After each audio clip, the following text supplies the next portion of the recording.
This is the story of There's No Such Thing as a Dragon. You can read along with me in your book. You will know it is time to turn the page when you hear the dragon wiggle his tail, like this. Let's begin now.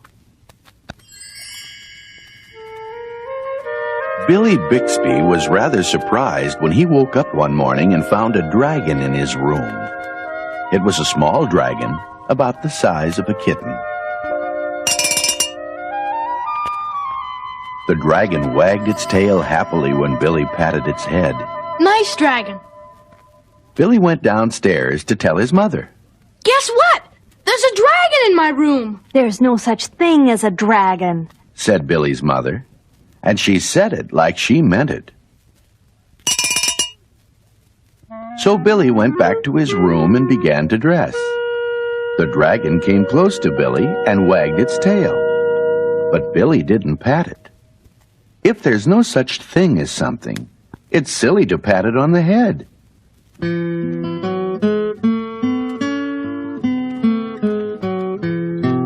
If there's no such thing as dragons, then tell me, what are you? With your little orange head and your little orange tail and your little orange tummy too. If there's no such thing as dragons, please tell me, what is this? With its little orange nose and its little orange back and its very small little orange hiss. Mother says there's no such thing, you're not really what you see. If there's no such thing as dragons, I'm having a little orange dream. Billy washed his face and hands and went down to breakfast. The dragon went along. It was bigger now, almost the size of a dog. Billy sat down at the table. The dragon sat down on the table. This sort of thing was not usually permitted. But if there's no such thing as a dragon, you can't very well scold one. Mother made some pancakes for Billy, but the dragon ate them all. Mother made some more, but the dragon ate those too. Mother kept making pancakes until she ran out of batter.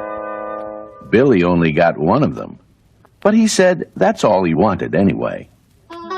Billy went upstairs to brush his teeth.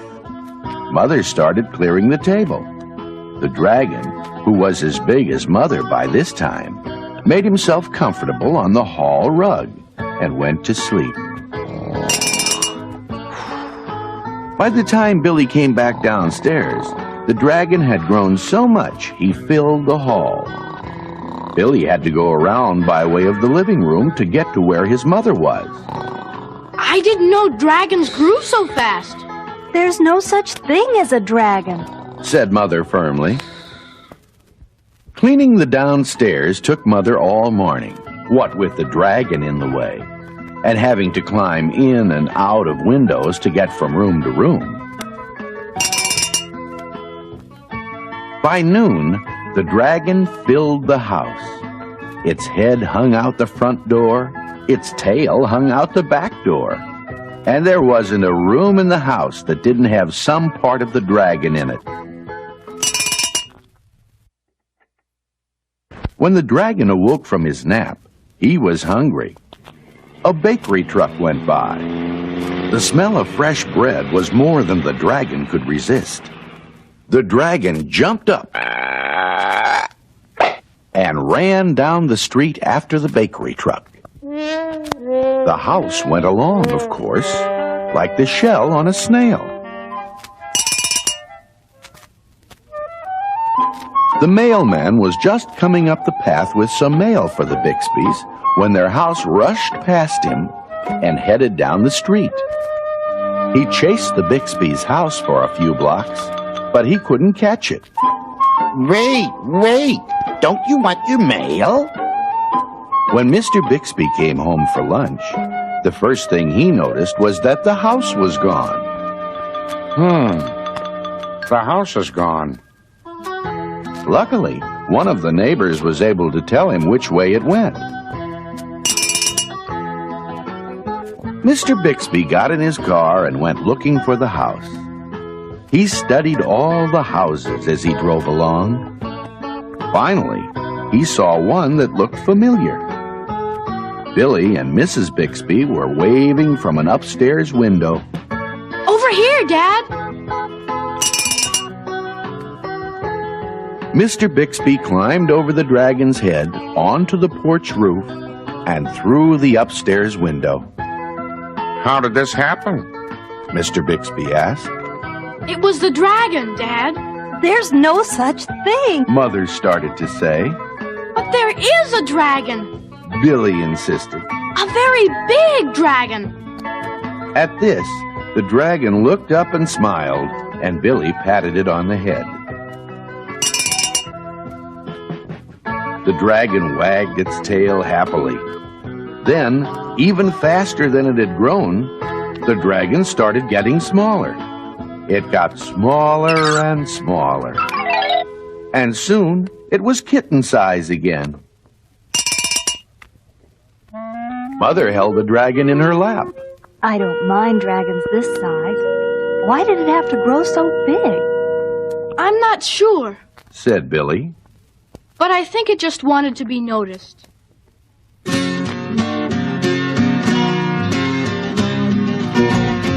Everybody likes to be noticed, no matter who they might be.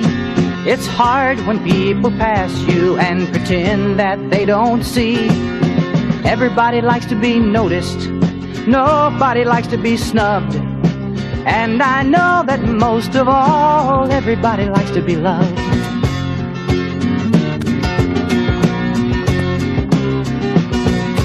Everybody likes to be recognized, at least I know I do. I'm happy when people know my name, and I like to know theirs too.